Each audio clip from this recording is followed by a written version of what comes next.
안녕하세요. 대협 시청자 그리고 넥스틸 주주 여러분들. 저는 넥스틸 관련해서 여러분들이 투자하시면서 알아야 되는 중요한 내용들 하나하나 전달해 드리는 멘토 이진욱입니다.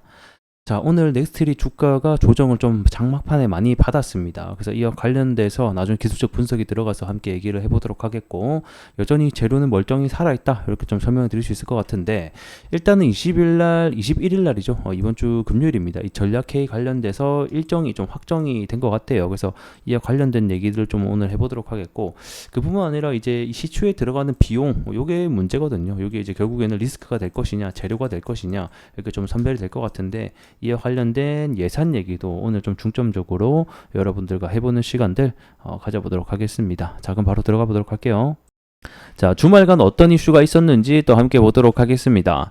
현재 이 포항 영일만 관련해서 가장 좀 문제가 되고 있는 것 중에 하나가 이 액티지오 뭐 의혹 이런 것 좀 떠나서 예산이 문제예요, 예산. 자, 시추공 하나 뚫는데 1,000억씩 들어간다라고 하죠. 그럼 요게 이제 최소 5개가 필요하다. 5,000억 정도 들어갈 건데 요 예산을 어떻게 확보할 것인가? 요게 이제 가장 문제가 되고 있는 상황이고, 이번 주에 뭐가 있다고 했죠? 가스 전략 개발 회의가 열린다라고 했죠. 요 관련해서도 이 예산을 어떻게 확보할 것인가? 요게 또 중요한 문제로 좀 떠오르고 있습니다. 요 예산을 확보를 못 한다.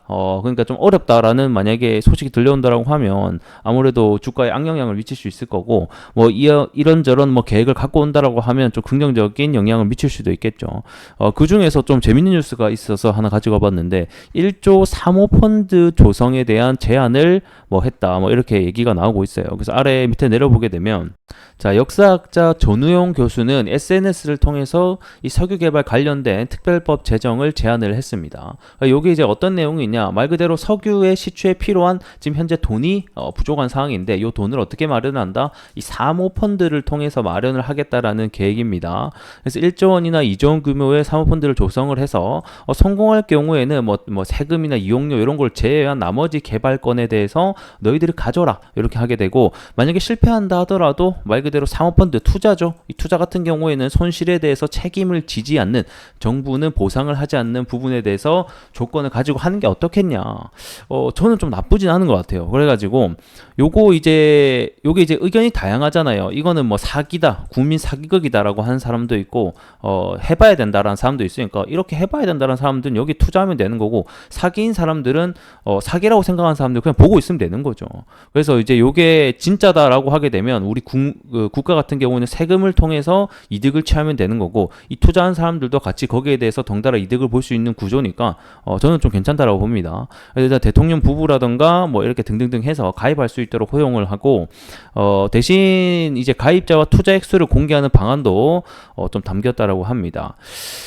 저는 일단 괜찮아 보여요. 이게 뭐 추진이 될지 안 될지는 뭐 지켜봐야 되겠지만, 아직까지 이 정부 같은 경우에는 이 해외 자원 개발 특별 융자 제도를 좀 추진을 하고 있는 것 같은데, 요게 이제 정말 사모펀드를 통해서 도입이 된다라고 하게 되면 저도 일정 금액을 뭐 할 수 있으면 좀 해보지 않을까, 이런 또 생각이 드네요.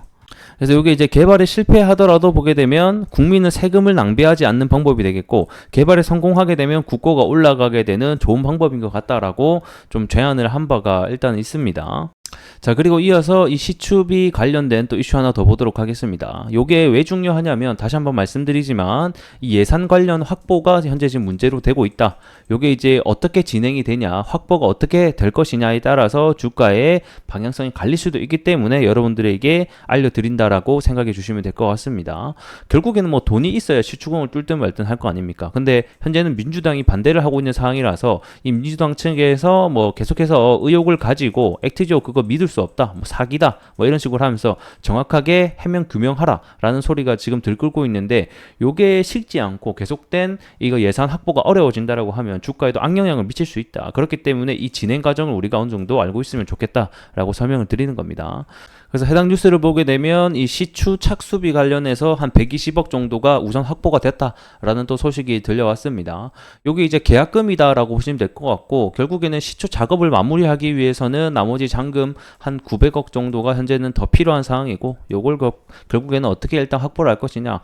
제가 봤을 때 첫 단추는 아마 마무리가 될 것 같고, 이제 이후에 나머지 뭐 5개 정도 뚫는다고 했는데 뭐 4천억 요거 어떻게 확보할 거냐, 요게 또 중요한 문제가 될 것 같습니다. 그래서 아래 내용을 내용을 보게 되면 요거 관련해서는 이번 주 전략개발회의 때 예산 관련된 내용이 좀 나올 것 같은데, 일단 산업부 같은 경우에는 이 결국에는 돈이 필요해진 만큼 이 성공불융자를 재개하는 방안을 추진하겠다라는 방침이 현재 들려오고 있습니다. 이 성공불융자, 요게 뭐냐, 말 그대로 이 정부가 기업에게 돈을 빌려주는 제도입니다. 그러니까 기업들 들어와라 이거예요. 현재 해외 투자를 하기 위해서도 관련된 뭐 투자 유치 마련이 지금 재개가 되고 있죠. 그래서 말 그대로 이제 사업에 실패하게 되면 뭐 융자금이나 이런 거는 면제를 해주고, 성공을 하게 되면 뭐 원리금을 제외한 뭐 이런 거를 징수하는 제도다라고 보시면 될 것 같습니다. 그래서 요게 이번 주에 어떻게 나올지, 예산 관련돼서 어떤 내용들이 나올지 함께 좀 지켜보시면 좋을 것 같고, 자, 내용을 함께 보게 되면 야당 같은 경우에는 이러한 의혹들과 너희들 협조하기 어렵다라는 입장을 고수하고 있어서 이슈 탐사가 본격화가 되는 예산 확보 관련돼서 현재는 불투명하다. 여게 뭐예요? 결국 리스크입니다. 주식 입장에서는. 그래서 예산 확보가 어떻게 되느냐, 이게 현재는 중요한 관건이 되겠다. 왜 이 야당 같은 경우가 중요하냐? 결국 뭐죠? 이번 총선 같은 경우에서 야당이 압승을 했죠. 그러니까 민주당층이 압승을 하다 보니까 얘네들의 동의가 있어야지 예산이 확보가 되는 거예요. 그러니까 이 민주당이 현재 동의를 안 하고 있는 상황이다 보니까 다양한 방법에서 돈을 끌어올 방안을 추진을 하고 있는 거예요. 그래서 방금 보셨던 뭐 1조 3호 펀드 이런 얘기도 나오는 거고, 그 다음에 뭐 특별 융자금 뭐 이런 얘기도 나오는 거고, 해외 지원금 뭐 이런 얘기도 계속 나오는 거다라고 보시면 될 것 같습니다. 자, 그리고 마지막입니다. 어떻게 보면 가장 중요한 재료가 될 것 같습니다. 이번 주에 전략회의가 있다라고 말씀드렸었는데, 여기 언제 개최된다? 21일, 요번 주 금요일이 됩니다. 그래서 요번 주 재료 일정에 발맞춰서 다시 한 번 더 주가가 올라갈 수 있으니 요런 부분들 우리가 좀 확인을 해 보셔야 될 것 같고, 결국에는 뭐 어떤 전략 회의를 하냐, 요거는 계속해서 제가 설명을 드렸었죠. 자, 보게 되면 투자 유치 전략, 그 다음에 뭐 제도 개선, 요게 결국 다 뭡니까? 돈 관련된 겁니다. 돈. 어떤 식으로 돈 예산 확보할 것이냐, 이런 게 좀 중요한 화두가 또 될 것 같고, 자, 국익 극대 투자 유치 논의, 이게 또 뭐다? 결국은 예산이죠. 뭐 어떻게 투자 유치할 거냐. 일단은 내용을 떠나서 중요한 건 뭐다? 우리가 봐야 될 것은 일정이 잡혔다. 일정. 구체적으로 이번 주 금요일, 그래서 해당 관련주들 일정을 발맞춰서 기술적 반등이 나오는지 주가가 올라가는지를 우리가 확인해 보자, 이렇게 좀 설명을 드리도록 하겠습니다. 자, 차트로 돌아와서 함께 보도록 하겠습니다. 제가 설명을 드렸던 것 중에 하나가, 여기 있을 때부터 계속해서 설명을 드렸었는데, 아마 이렇게 횡보를 할 것이다. 횡보를 하다가 위로 가든지, 그러니까 아래로 가든지 결정을 하게 될 것인데, 원래는 이쪽 구간 있죠.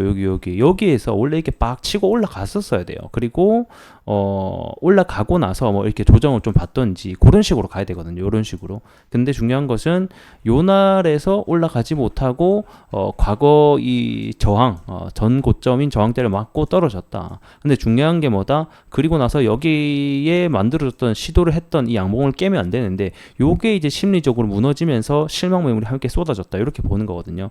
분봉을 통해서 보게 되면 좀 더 자세하게 보이는데, 요날 이제 상승하는 날 제가 리뷰를 해드렸던 것 중에 하나가, 요 올라가다 실패를 했기 때문에 이제는 리스크를 우리가 생각을 해봐야 된다라고도 같이 설명을 드린 바가 있고, 그 다음에 여기서 이제 상승 추세선을 이렇게 밟고 가고 있었어요. 이렇게 단기적으로, 맞죠? 근데 여기서 이렇게 이탈이 나오잖아요. 그러면 이제 요게 이제 단기적인 조정세로 들어간다.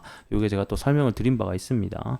그래서 현재는 단기적으로는 조정세가 들어갔다라고 보시면 될 것 같고, 그런 이유로는 이 단기적인 고점을 벗기는 구간에서 여기서 더 이상 올라가지 못하고 말 그대로 어떻게 보면 좀 쌍고점의 형태가 만들어졌다, 이렇게 보시면 될 것 같아요. 그래서 1차적으로는 원래 이 상가 갔던 가격대 있죠. 여기 위에서 놀아주는 게 가장 베스트거든요. 이 앞전에 올라갈 때 보게 되면 여기 상가 가격 위에서 놀아주잖아요. 그러니까 이런 식으로 상승 모멘텀이 잘 나왔던 건데, 이제 여기 가격을 좀 깼기 때문에 1차적으로는 지지가 나왔었던 이쪽 가격대에서 지지가 나온지를 봐야 될 것 같고, 만약에 여기까지 추가 이탈한다, 이제 이렇게 되면 여기 매물대까지도 우리가 열어 놔야 되는 거거든요. 그래서 이러한 부분들도 함께 우리가 좀 지켜보자, 이걸 설명드리겠습니다. 뭐 추세는 단기적으로는 이탈이 나왔지만 뭐 죽었다, 뭐 이건 아니거든요. 여전히는 살아있다. 하지만 단기적으로 봤을 때 이 트레이딩 관점에 있어서는 이제 하락의 부분이 좀 들어갔다, 이렇게 보시면 좋겠습니다. 자, 일단 금요일날 일정이 있기 때문에 해당 일정에 발맞춰서 다시 한 번 더 주가가 나올 수 있는지, 주가 반등이 나올 수 있는지, 그 부분도 우리가 함께 좀 체크를 해봐야 될 것 같아요. 그래서 해당 관련 내용들 제가 끝까지 여러분들에게 도움이 될 수 있도록 영상을 통해서 알려드리도록 하겠습니다. 자, 오늘 여기서 좀 마무리를 해보도록 할게요. 고맙습니다.